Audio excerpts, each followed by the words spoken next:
Ryan Reynolds here for Mint Mobile. You know, one of the perks about having 4 kids that you know about is actually getting a direct line to the big man up north. And this year, he wants you to know the best gift that you can give someone is the gift of Mint Mobile's unlimited wireless for $15 a month. Now, you don't even need to wrap it. Give it a try at mintmobile.com/switch. $45 upfront payment required, equivalent to $15 per month. New customers on first 3-month plan only. Taxes and fees extra. Speed slower above 40 gigabytes on unlimited. See mintmobile.com for details. On this episode of Anthem Milk Podcast, we break down episodes uno and dos of The Skeleton Crew. Arr, matey. Intro music.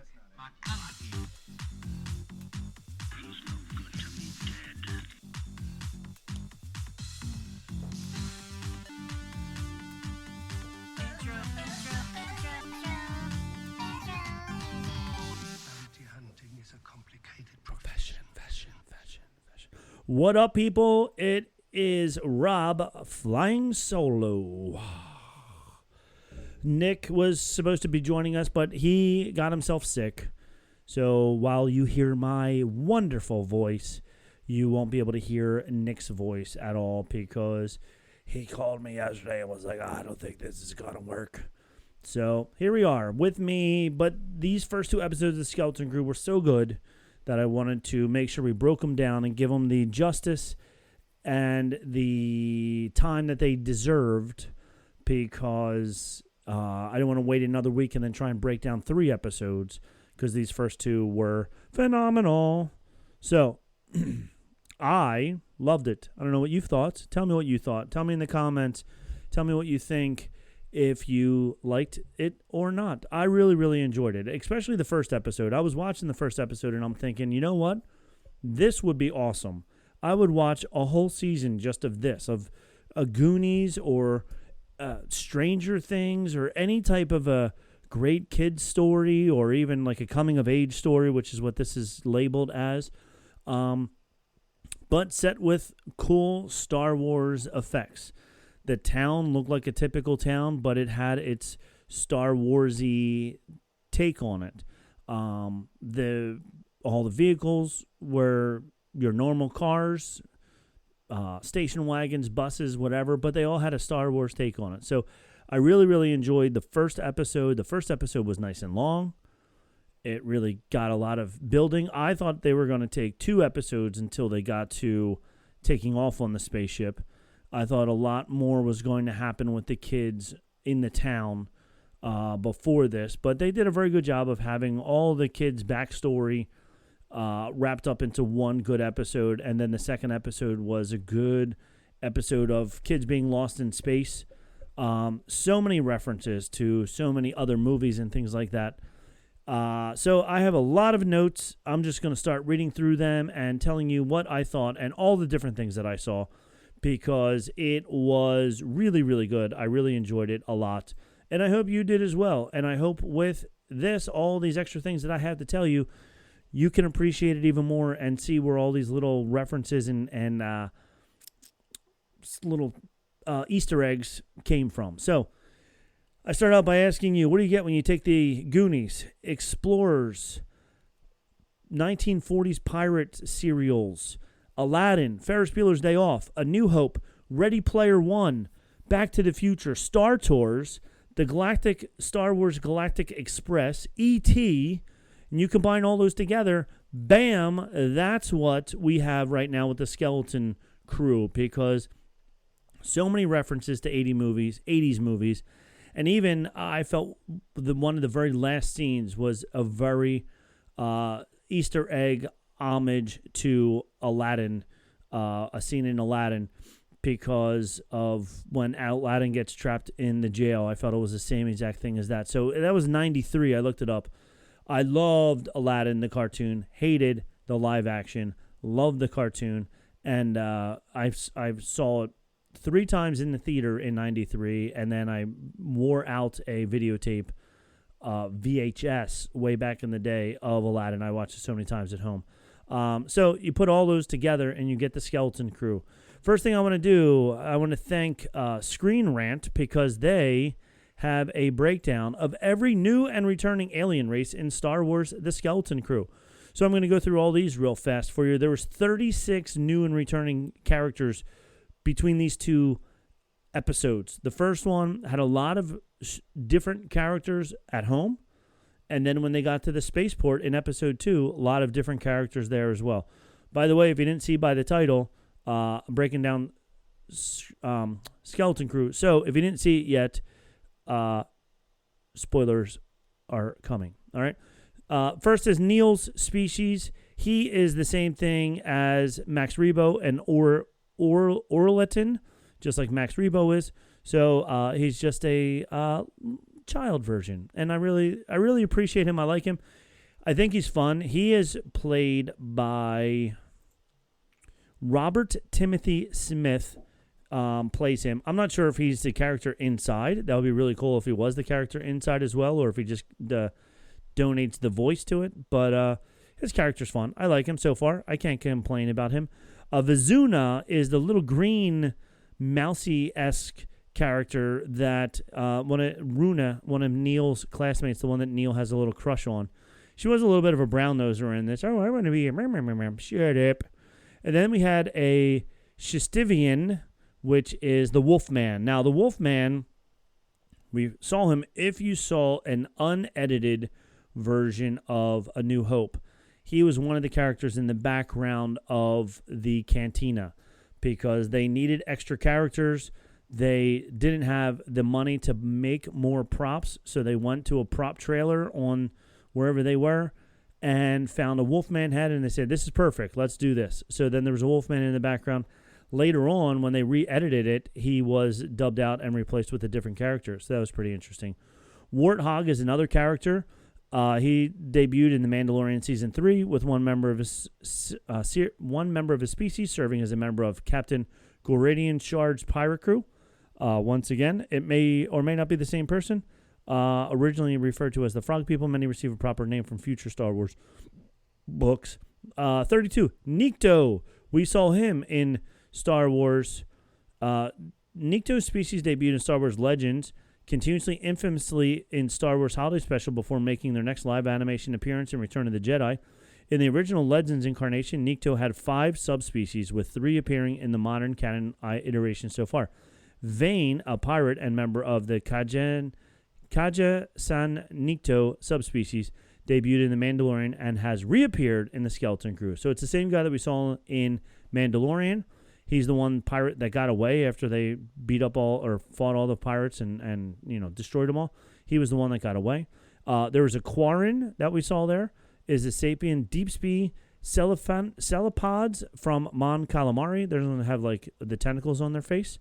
We saw one Jabba the Hutt's accountant in Return of the Jedi since 1983. Quarren have appeared in numerous Star Wars properties. We saw a Gran, which we previously saw in the Jedi Council, or not not the Jedi Council, but in Return of the Jedi, Star Wars Legends continuing the modern canon. Gran had made many appearances with information broker 8T88 hiring Gran Bruisers as henchmen, and Malwahanak competing in the Bunta Eve Classic. At least one Grand Pirate has appeared in Skeleton Crew so far. Rodian, we saw a Rodian, which is, of course, Greedo shot first. We saw a Klatooinian, he kind of looks like a bulldog, but he debuted in Return of the Jedi with Barada serving as a skiff guard in the film's famous Scarlet Pit sequence. Klatooinians have been around. We also saw him in Book of Boba Fett. We saw an Ithorian. We saw not a baby Ithorian. They're the hammerhead-looking ones. We saw a child Ithorian in Wim's classroom.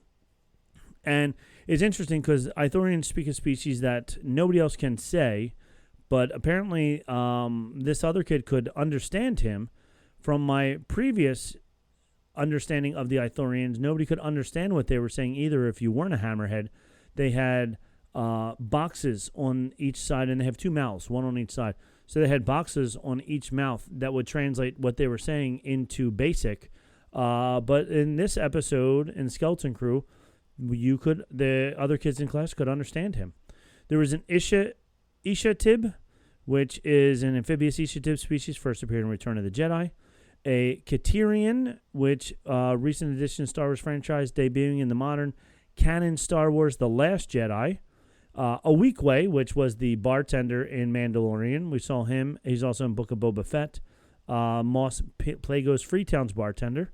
We saw him in Skeleton Crew. A lot of these bigger thug-like creatures we saw on the asteroid base, but then some cute ones we see back at home in the school. There's a Grindalo, which is the white worms. Apparently, you saw one of them on the base. Jawas were running around the base. Kaizuko, which is Skeleton Crew live-action appearance of Kaizuko, debuted Star Wars: The Clone Wars. He was a bounty hunter. No, there was a bounty hunter named Embo. Then Aqualish, which they have like a weird, like big teeth, tusk Aqualish species made famous by the brutal criminal Ponda Boba, whose choice to pick a fight with Luke Skywalker cost him an arm. He was in Episode 4 when he said, "We don't like you." And he got, his arm taken off. And Askajani, which is the dancer with multiple breastises. We saw one of her outside of the dance bar. A Snivian, Mos Eisley in A New Hope. He was also in the background. Mandalorian, Book of Boba Fett. Skeleton Crew now has him as well. Twi'leks, we saw Twi'leks all over the place, especially on that planet, on the rock. They were in the dance club. Glowin, Fadix species. The Canto Blight sequence in The Last Jedi introduced a multitude of new aliens to the modern Star Wars canon, with some remaining unnamed. Case in point, the unnamed species of the Glowin Fadiq, which we saw another one of them. Fragosian, another alien species that debuted in the sequel era, are the Fragosians. Not only did a pair of Fragosian scientists appear in Maz Kanata's castle in Star Wars: The Force Awakens, but members of the species also appeared in The Mandalorian, Obi-Wan Kenobi, and Andor, also seen in Port Bargo and the Skeleton Crew. A Batario, which was in Port Bargo, also all these pirates. An unnamed species, Hugensen species, he doesn't have a name, also in the bad place. Udarbian, there's 12 left. Theline, which is the one that we saw in Galactic Empire. She was really cool. She was like the only part that I liked of the prequel series that got canceled after one season. She was really cool. A Dibrinth species notably required special pressurized suits to survive in most Type 1 atmospheres. A Hasak, which inspired the early concept art for Chewbacca, one of the concept art for Chewbacca. The Torzant was the little like monkey-like guy. He had a big head in with the kids. He was a young one. Trandoshan, which we all know, one of the most famous ones is Bosk. There was another one of those in Port Boga. A Shy Dope have few appearances in the Star Wars franchise thus far. The Mandalorian Season 2 introduced him as the native species on Morok, but they also showed up in the pirate hangout. Onadone they're very creepy looking, but they were also in the background of that place. Teak. A Teak was the little puppet that escorted them from their ship onto the rock. That species are called Teaks. Melbu, big, almost like what a traditional green alien guy looks like, big bug eyes. We met them first in Han Solo. And then Shadrafan, which is a little like pig-like guy. That resembles rodents, maybe, but they have like a pig nose, but the rest of their body looks kind of very rodent-like. Also appears in the background of Port Bogo. And then a whole bunch of other unknown characters in the background as well on both places. So 35 different characters. So when you talk about characters, this one has a lot of them, which is pretty cool. It's not all just humanoids. There's 35 different characters. All right, so let's get down to the breakdown. So right now, if you didn't watch it yet, go watch it, then come back and listen to me, or watch this on YouTube now, because I'm going to break down practically scene by scene what happens in the two episodes, because it was really, really good. In the very beginning, there's two new droids in the beginning of all the droid sequences. DJ RX, otherwise known as RX-24, from the Disney ride Star Tours. You see his face, and a truancy droid. You see their face. They're the ones with the giant eyeballs. And then also SM-33. We see those 3 new droids in the opening droid scroll. The opening scene has a new scroll. New Republic is protecting the member world, but the outer worlds, that's where the pirates are. And then just like that, bam, a new battle scene, just like the way Star Wars should start, with a nice, awesome battle scene opening up. Just like New Hope's opening scene, a bigger ship is attacking a smaller ship. The whole opening scene is almost shot for shot as the same thing as the opening scene of A New Hope, when Darth Vader takes over where Princess Leia's ship is. There are some shots of some fruit, which were Malarons, which was fun because that was from Star Wars Rebels. That was a really, really good episode. If you didn't watch that episode, it was a lot of fun. Hera sent the 2 of them off to go get Malarons on a planet that Malarons didn't grow on. But ironically enough, there was a crate of them that the Imperials were taking, and so then they had to steal them from the Imperial guards and all that stuff, and it was a lot of fun. Check it out. I love Star Wars Rebels. You should watch it 3 or 4 times at least. A lot of animal species in the Cantina. Jaleel White name is Gunter, which was from Ready Player One. Whippet, I don't know. He was a pirate from Mandalorian Season 3 and Aqualesha. These are all the people that are on the pirate ship. So we talked about the different people on there. And a Transoxian, a Grady, normally they have 3 eyes, but this guy only had 2 eyes and an eye patch, which was pretty funny. A Grande, I should say. All right, the leader scene with a scary mask. I didn't pick up on it the first time I watched it, but the second time I watched it, I realized that was, in fact,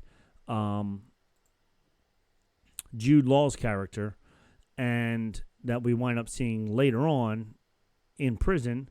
And we realize now why he is in prison, because he takes them, man with a scary mask taking over ship is exactly like Darth Vader coming on in episode 4 of Star Wars. So then they open up the vault, only to find that there's only 1 credit laying right in the middle of the vault. I thought this was going to be a setup. I thought for sure somebody was going to come out from somewhere else and take down all the pirates, and it was because it was set up like it would be a setup. But to no oblige, no setup. The only thing that it set up was it set up Jude Law's character to get anarchy and what's the word I'm looking for when they overtake the pirate ship, they overtake the captain. But they did that. They beat up the captain, and then we don't know what happens to him. We just assume that he's dead. And then the next thing you see is... and the 1 credit had a New Republic logo on it. So it had a new Rebel logo on it, which is foreshadowing for when we see Whim's credits later on, and they have Imperial marks on them because they're much older logos. Skeleton crew. The title Skeleton crew can mean one of 2 things. A small crew that mans a large ship, or pirates that fly the Jolly Roger flag. I also think it might even have a third meaning in this version of it, where as they get on the ship later on, that there are skeletons all over the place. So I think maybe somebody says later on that they're a skeleton crew because they have all the skeletons, and that is that. Who knows? We'll see what happens. So now we're on suburban Star Wars in a nice suburban neighborhood. We see Whim playing with those little Jedi Star Wars action figures. He's played by Ravi Kabat Converse. And I was looking to see how old these kids were, to see how old they were supposed to be in the show, because some of the girls are a little bit taller than the boys. And I was like, okay, but also I'm a middle school teacher, so I know that girls mature earlier than boys do, and girls shoot up before boys do. He was born in 2011. Fern is played by Ryan Kira Armstrong. She was born in 2010. So they're roughly the same age. They're roughly around 13 years old when this happened, or 10, 11 years old, whatever, when they filmed this. I'm not really sure when they filmed it, but now it's 2024 minus 11 means that they're about 13. He's 13 or 14 years old. But they seem to be playing younger. In my opinion, I think they're playing a little bit younger than 13 and 14-year-olds. I don't know. We'll see. His room looks a lot like the hotel in the Galactic Star Cruiser. with a lot of recessed wall things and bookshelves and beds and things like that. So hopefully they reopen it and you could be staying in Wim's room, which would be pretty cool. He's drinking a green drink. I wonder if they have the same species that Luke had. Luke was getting this green milk from on the planet he was staying at in the later episodes, or if just all the animals in Star Wars, their milk is not white, but it's always multicolored, blues, greens. It would be funny to see like an orange one or red milk also or something like that. Must have... Nels is a Bertholli, the same species as Max Rebo. We meet Neil next. He's the same species as Max Rebo. When they pretend to be Jedi while waiting for the bus, they actually act out almost scene by scene, almost lightsaber blow for lightsaber blow, the same as Darth Vader taking out Obi-Wan Kenobi in A New Hope. Then on the bus, we see DJ Rex as the bus driver, which is pretty funny. Because in the original installment of Star Tours, he was the Star Tour driver before in the sequel rounds, they when they redid it, they now make C-3PO the driver. But he was the original driver. And now, if you go to Olga's Cantina in Star Wars Land on either the LA side or the Orlando side, he's up there spinning records now. So they reused his body to be a DJ RX now instead of RX 33, or RX whatever number he was before, RX 24. Now he's DJ RX, so you can get him in either place. I liked Wim's iPad, which shows 3D comic books. They did a really good job of showing the depth of the 3D on these slides, but they were still just like slides. It was almost like a viewfinder from back in the day when in the 80s, kids in America or kids on Earth had these little things, viewfinders, which you put in a disc and it was two slides at the same time, but because they were a little off, it made it look three-dimensional. And he was using the same button to slide through that you would with the viewfinder. And then the bus driver was gross. The kids were putting gum on the back of his head, whatever. All right. Oh, and the comic books were very similar to what was happening in the beginning of this series, but not exactly the same. As a teacher, I find the classroom scenes very amusing. The teacher is so boring as a droid, and not one kid these days would be able to pay attention to her monotone. It was almost like Charlie Brown's teacher, but you could actually understand the words, but it was so boring. I was like, oh my God, I can't believe these kids are sitting so still. Like, they would be out of control if we taught like that to kids these days. If we talk like that to the children, they would not be paying attention the way these kids were just sitting there paying attention, all except for Wim, who was drawing on his Etch-a-Sketch built into his desk, which was pretty cool. So then kids would be falling asleep. Undersecretary Farr comes in to tell the kids that they're going to take a test when they're like 10 years old that's going to decide their future. Kind of reminds me of the movie Divergent, where the one person finds out that he is a Divergent. I wonder if Wim, if he actually took the test, if he found out that he was a Jedi somehow. Because, speaking of that, on Wikipedia, originally, it said that he was a youngling. Now, I know Wikipedia is put in by people, and I'm sure somebody put that in there. It hasn't been proven yet in the first 2 episodes that he is a youngling, but it will be interesting to see if they are correct with that by the end of the series, by the end of the 8 episodes. If he does turn out to be a youngling, or if he's just a ADD kid who just can't stay focused on one thing without touching everything. In this classroom scene also, I've discovered that the PBA all over America are in an uproar right now because the droid says that, or Wim says that he wants to be a protector of people. And the teacher says that's no job. That's what safety droids are for. And police all over America are very upset that they're being told that their job is not a job. It's just what a droid can do. But you know what? You know what I think about that right now? The teacher was also a droid. So I guess my job's not important either. All right, forget about that. I'm no longer a fan of Star Wars. All right.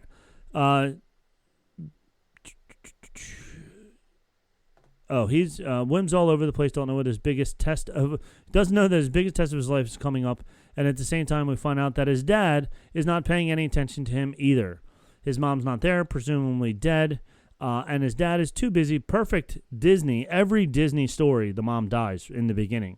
So same thing. Mom is dead. So it has to fit into every single Disney story that way. So there we go. And then the dad is always too busy to help out with anything. He's so busy at work that he can't do anything. Even at in the one scene when he's going to bed, Wim asks for a bedtime story. And the dad's like, come on, you're too old for bedtime stories. Go to bed, kid. Then we get a scene of Fern racing her speeder bike, which is 10,000 times better than the speeder bike scenes that we had in Book of Boba Fett. Worst sequence in the history of Star Wars, and I'm including the whole holiday special. That scene is on par with the worst things that they did in the holiday special. I highly recommend erasing that from your memory ever. This scene, so much better. So much faster. Everything was cool. The drag racing, talking about it, her racing through town, it breaks the speeder bikes. That was so much better than before. This also is a little bit of an homage to George Lucas, because as a kid he was a big drag racer. His first movie was about drag racing, or had drag racing in it. And then at the very end, when her bike breaks down, she needs a power converter, just like Luke Skywalker when he wanted to go to Tosche Station and get some power converters. All right. Wim's neighborhood is very fun. Kind of looks like a neighborhood from E.T. If you look at it from the first time you see it, it looks almost like E.T.'s neighborhood. A nice homage to 80s 80s movies. And then the entrance looks like the entrance to Back to the Future. So, boom, one neighborhood looks like two different 80s movies all over it. 80s styling everywhere you want. The kid's bike is even 80s style with a little basket on the back. The tinsel hanging from his handlebars. I remember so many kids that had the streamers hanging from their handlebars. I always wanted. I had a paper route when I was a kid. Kids these days don't even have paper routes. It's old guys now who throw around papers from their car. But I had a paper route, so I had a milk crate zip tied to my handlebars so I could put all the newspapers in there. So yeah, this is very 80s-esque. And I also enjoyed the droid lawnmower that he runs past. Was very funny because it was a typical lawnmower that we have today, but walking it were just robot legs. So it was fun that they did robot legs onto the lawnmower as opposed to a robot lawnmower that we have today. It was a lot of fun that way. All the cars must be powered from down below on that little metal strip, but somehow her speeder bike, maybe the bicycles have their own power of some sort, or maybe she doesn't need to. It has like a little battery in it to get some power, because she was weaving in and out all over the roads. And Wim, he takes his bike off-road at one point in time. Oh, maybe that's what because when he was very excited that she went off the road and up over the railing in the very beginning, he was like, did you see that? So I wonder if he was impressed that her bike could travel without being electrified, or if he was just impressed that she was able to jump over the barrier with her bike. I'm not sure. We'll have to ask him. And then the next day, he misses his bus. So, of course, you can't have an 80s movie without somebody missing a school bus. So then he takes a speeder bike and takes a shortcut into the woods, which is just like Flight of the Navigator. But the kid in Flight of the Navigator gets sucked up into space, which pretty much is what happens in this. In a little bit, they get sucked up into space. But as he's going through the shortcut, his speeder bike scene is very similar to that in Return of the Jedi, when Luke is doing when Luke is doing the chase of the what are they called? The stormtroopers. The spaceship hatch looks a lot like what he reads in his comic books, so that's why he thinks it's a Jedi temple and not a spaceship buried. And then he gets caught by one of the droids, and this was a fun little back and forth. The droid was like, "You're truant, let's go." And he's like, "Okay." And he's like, "How How do I get out of this? How do I get out of this ravine that I'm stuck in? Somehow he got out. Twice in this episode, they used the word wizard. He told Fern that her bike was totally wizard later on when they're outside the principal's office. And then in episode 2, he says this is so wizard when they're playing with all the pirate hats, which was also a line from Anakin's friends when he did the pod racer. His friend told Annie that this is so wizard, Annie. So they're using the terminology from the very first episode long, long ago, giving yet another clue that this planet is basically locked off from the galaxy around them, and they're stuck in their time frame of pre-Clone Wars, which I was like, oh my gosh, how can they do that? But then I'm thinking, like, Earth, we can't leave Earth, so these people can't leave that, so it's the same thing as what we have. Oh, the little siblings. This is fun. His little brothers, or little siblings, we're not sure if they're boys or girls, they were watching a holograph TV show, which was taken directly from the Star Wars Christmas special in 1978. The same thing Lumpy was watching in 1978, and it was actually the same exact scene. So that was Cirque du Soleil doing that in 1978. They got that footage and did the same exact thing, and now instead of in the 1978 special, they zoom in on it, and then you see the live action people from Cirque du Soleil. But in this, they're watching it as a true hologram, which is pretty cool that they brought that back once again, bringing the Christmas special into canon for some unknown reason. Bad idea. The only good thing that came out of that was Boba Fett's cartoon, which is the first time I meet Boba Fett. Then the two of them, he gets his buddy to come with him. They go to the Jedi Temple, and when they get there, he's discovered that somebody's already been there, and it's the other two girls. KD plays a fun trick on them with her fancy headgear, her fancy Geordie LaForge glasses that are tapped in. She already has some android things built into her body, replacing her ears, which is pretty interesting that they're allowing children to do this, but whatever. So she's able to change her voice with that to sound just like the guards. There's a whole protocol list. Oh, I love this. She changed her voice, and then she calls that she unclaimed. She said she claimed that ship, and he said, you can't do that. I already claimed it. And she said, I unclaimed it. And he said, you can't unclaim it without me being there. So then she says again, unclaimed, and then KD immediately says claimed before he could claim it for himself. And I love it that there's a whole protocol, what you can do to claim things on this planet as a kid. We did the same exact thing. No takebacks, frozen seat. Seat is frozen. Of course, the number one, which was, of course, shotgun, so you can get the front seat of the car. And then, there's always the rules. You can't call shotgun unless you can see the car. Once I called, you have to give it to me, blah, blah, blah. So it's very similar to that. Then they have a conversation, tricking the boys into digging out the rest because they tell the boys, oh, you're so strong. And he says, oh, yeah. He goes, I'm going to trick her because once we get inside, I'm going to claim the inside. She only claimed the outside. And then the girls say, oh, these boys are so dumb.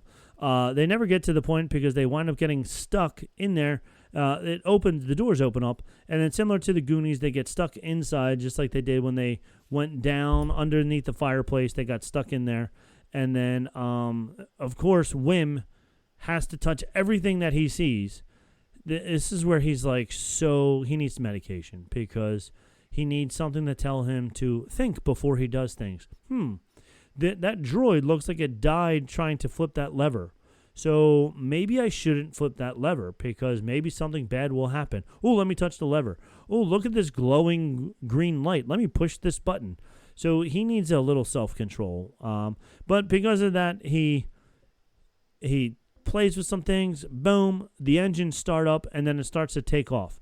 And as it's taking off, they're all on the outside. Then they get back inside. Wim sees his dad. Dad, I'm up here. So now his dad knows where he is. He knows he's flying away. And then they leave outside the barrier, I think they called it. And as soon as they get outside the barrier, it takes off and goes into hyperspace. Now, the kids think that Wim did something to get him into hyperspace. I'm not really sure he had anything to do with that, and that also goes into episode 2. So that is where we end episode 1. And with that, we're going to take a quick commercial break because I need a rest. I need to rest my throat.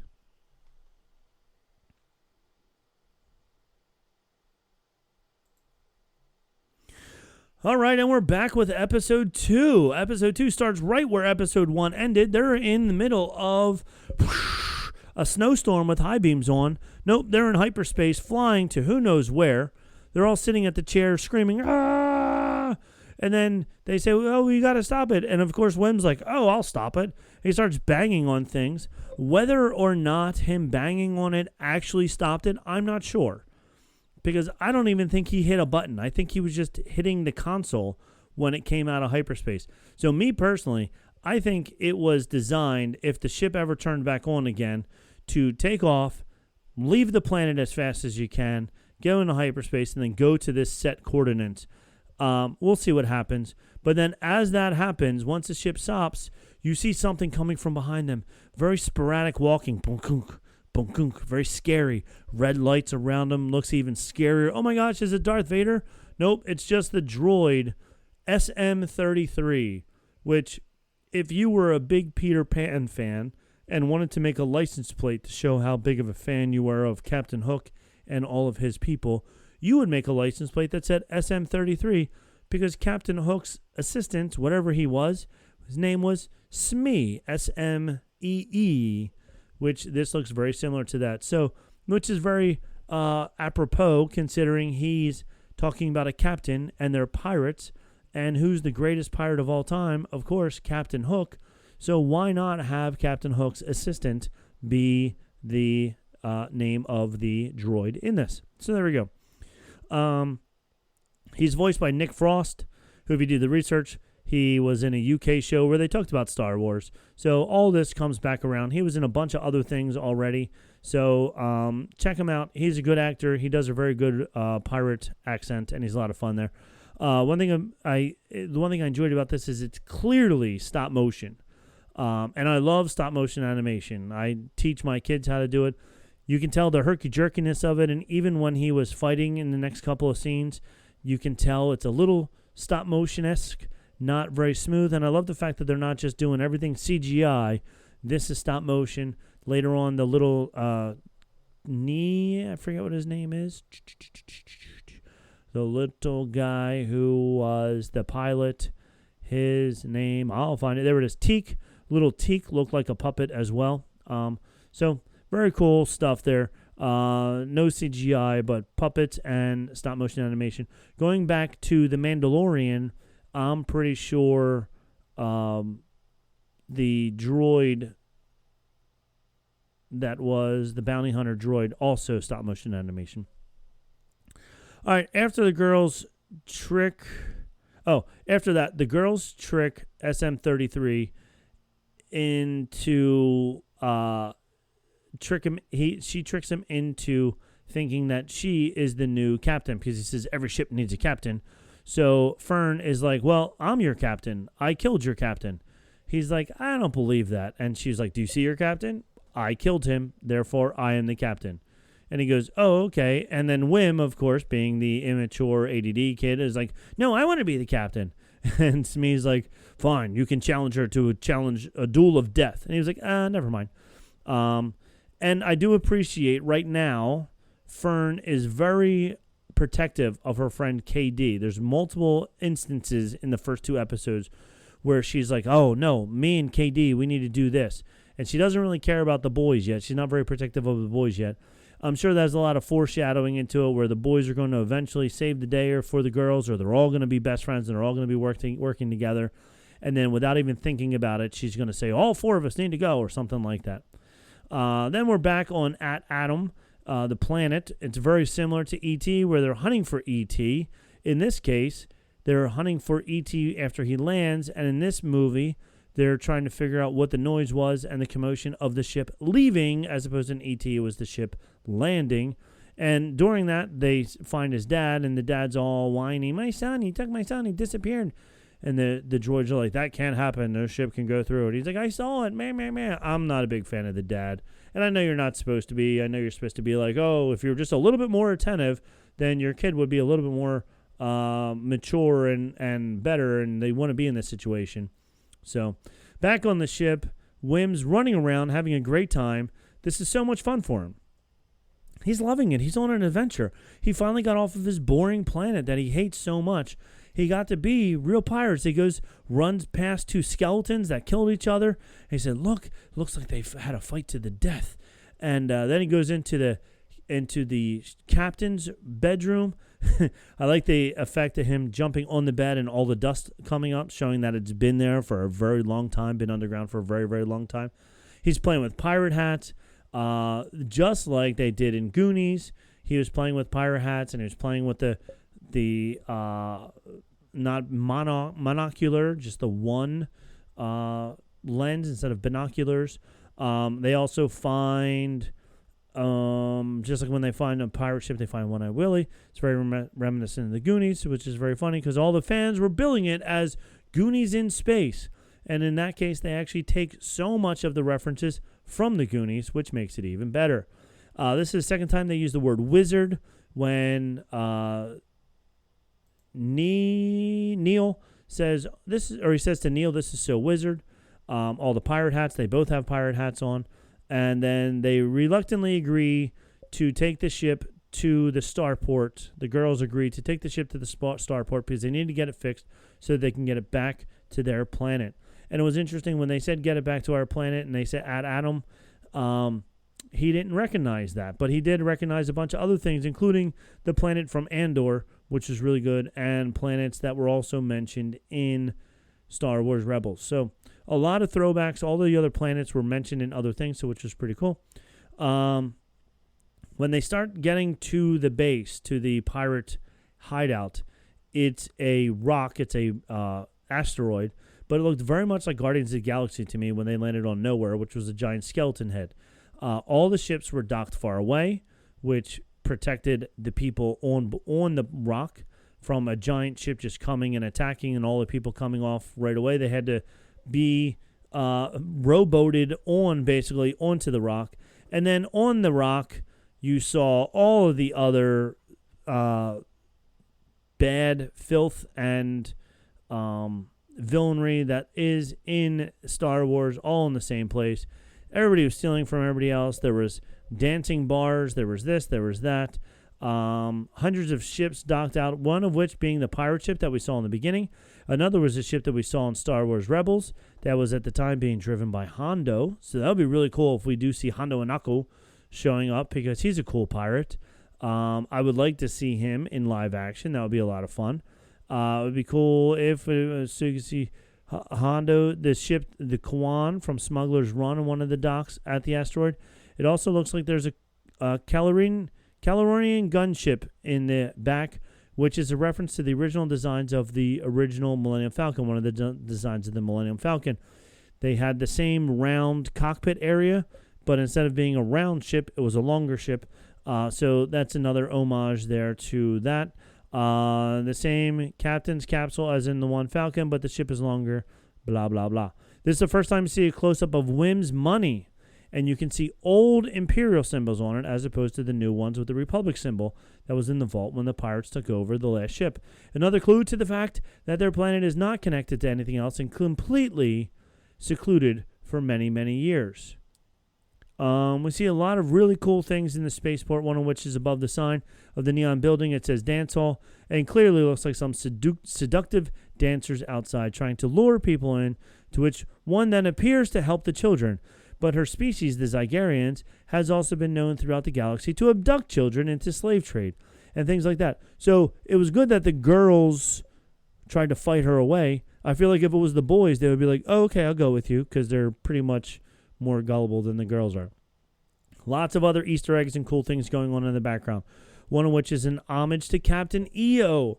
The little pink flying, whatever they were, animals, is the same thing that was in the Disney World ride/show starring Michael Jackson in the 80s called Captain EO. That pink bird creature was with him in the ride, and now they had one in the cage, and when the cages broke free, he flew across the screen almost if it was done in 3D, very similar to the way they flew around in the Captain EO ride. So that's another callback to something else. This is the point that we find out that at Aladdin, where they live, is a mystery and secluded planet that has not changed since way before the Clone Wars, when the kids buy some food, which is gross, by the way. They turn over some old Imperial credits, which everyone on the planet is very excited about, so much so that they all start chasing the kids to steal the rest of their money. The planet supposedly also has gems and riches in the middle of the planet, but the kids don't know about this. They don't know that the planet that they're on is actually the big score, and the most impressive thing that everybody else wishes they knew about. It's like finding the city of Atlantis is their planet. That's when we see Thang, which is a pirate from Mandalorian Season 3. He's here. He wants their money. And he has competition with a couple of other pirates who are all claiming that they saw the kids first and they want the money. And that's when Fern shoots the gun into the air, which makes everybody stop for like 1 second. And then they all laugh and knock the gun out of her hand. And then they start running again. And when they're running, this is a little cheesy, because they're running slowly, because they're obviously filming all of this in the void, which is only so big. So if they were to run full speed, it would be a half a second, because the void is not big enough for people to run that big. So they had to run slower, which for a second I was like, these kids run so slow. But then I realized it's because they're in the void. They did a good job of trying to make it look bigger by changing camera angles and stuff like that. But you could definitely tell it would have been a lot better if they did this in a real set with a lot more space than they had in the void. We learned old pirate movies, if you have 1 barrel, a 2-barrel gun is better. And then this one pirate had a 3-barrel gun. So I was like, oh, that's fun for Star Wars. But in real life, 3-barrel pistols date all the way back to 1775. There's revolvers, a 3-barrel flintlock pistol from France in the 18th century. You can Google it. You can look it up. You can see all these really cool old 3-barrel pistols. So if you, in 1700s, since you couldn't have multiple bullets at one time, you had to put one little flintlock thing in one at a time. You had 3 shots at once, which is very impressive. Or you could do 3 shots in a row without having to reload. So that's been around for hundreds of years. It's been around for a long, long time in a galaxy far, far away. Then just when you think the end is near for the kids, out of nowhere comes SM-33 to protect his captain, which is awesome stop-motion animation. I like how not only did he punch his arm, but then his arm had a hydraulic extra punch in it to really make sure he punched those people really high. They were going all over the place. It was a lot of fun. And then as they're running through, they're knocking into things. There was a Model 88 model droid that was doing tattoos, and then they messed up the tattoo. It would have been great if you could have seen it, and it would have been if it said Moth from The Simpsons, when Bart got a tattoo in the very first episode, very first season, I should say. He was trying to get a tattoo that said Mother, and Marge came in and ripped him out, and instead of saying Mother, it said Moth, which was actually worse. So that would have been really funny if it actually said Moth, and because the droid was like, oh no, I ruined it. I mean, it looks awesome. Then then Brutus, which is the Wolfman, comes from the other side and throws an ion blaster onto SM-33 to disable him. And then they capture the kids and lock them up in jail, which was interesting that they decided to do that. I think they wanted to lock them up so that way they could try and figure out where, if they were from Aladdin, they could try and use them to figure out how to get there. Then in jail, this is a very Pirates of the Caribbean, even from the ride, Pirates of the Caribbean flume ride in the Disney parks. They're trying to get the dog to get the key for them so that they can get out. They try to do the same thing with the little rat creature to try and get him. They tell him, okay, go over to the key, pick it up, and bring the key back to us. And then the little rat creature goes over and pees on it and then runs away, just like the dog doesn't get the key for them in Pirates of the Caribbean. and then they're stuck. But then, just like in Aladdin, out from the dark comes an old, frail man. He looks like he's hunched over. He's got a big cowl and a hood over top of him. And you see his ankles have ankle cuffs on him, just like the old man did when Jafar was pretending to be the old man to get Aladdin to help him get out of there. And he comes out, says, "Oh, I can save you. I can get you out of here, but you have to take me with you. I've been in here a very long time. You take me with you back to your homeland," because he wants that big score. He wants to go back to the homeland, raid it of all of its gold and riches, and then he will be back and be the best, the biggest, the pirate of all pirates because he'll have all the money. And the kids are like, "But the key's all the way over there. You can get it." And then he uses the force, woo, and brings the key over. And then just when you're ready to go, "All right, let's do it," roll credits. And that's the end of it. And now we have to see next week until we see the grand escape from this rock. And I'm sure if there's any good cliffhanger at the end of the season, maybe this is what I was originally thinking. Maybe we'll just get back to town, and then we won't see if Jude Law actually finds it. Maybe that'll be season 2 where Jude Law is trying to find all the gold and riches. But it'll be interesting to see if the whole season is them just trying to escape and trying to figure out how to get back home, or if they get back home in in episode 6 or episode 7, and then after that it's Jude Law breaking all kinds of laws on the planet. That would take a weird turn, so it'll be interesting to see which way they do. But that's it for the first 2 episodes. I talked a lot. I hope you got something out of this. I hope you enjoyed hearing all of the Easter eggs and everything else that I found and other people have found, and I'm giving them all to you now. Next week, it comes out on Tuesday instead of Monday, so hopefully next week, Nick and I are both very busy. We're going to have to find some time in here to do a recap of episode 3 because I'm enjoying it so far. I like it a lot. I hope Nick is too. We'll find out next week what Nick's take is on it, but I'm definitely enjoying this. I like the adventure of this. I have watched it 2 times already and then have done a lot more research and hearing what other people have to say about it. So probably have seen everything at least 3 times. And I don't mind it, where some of the other series that have come out since The Mandalorian, I haven't even watched them twice, but I've already watched this 2 times. I would even watch it again tomorrow because I enjoyed it so much. It was very good.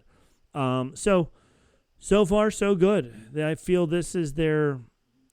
So far, in my opinion, it will be their 2nd, 3rd best season. I think Andor is a really good show that people don't understand, but it's a really, really good show. So far, I would put this in the top 3 of all the Disney Plus series. I don't know what you think, but let me know what you think. I definitely will put it in the top 3. So until next week, I want to say... hopefully Nick's voice is better because I can't do all this talking all by myself all the time. Until next week, we have spoken, or at least I have.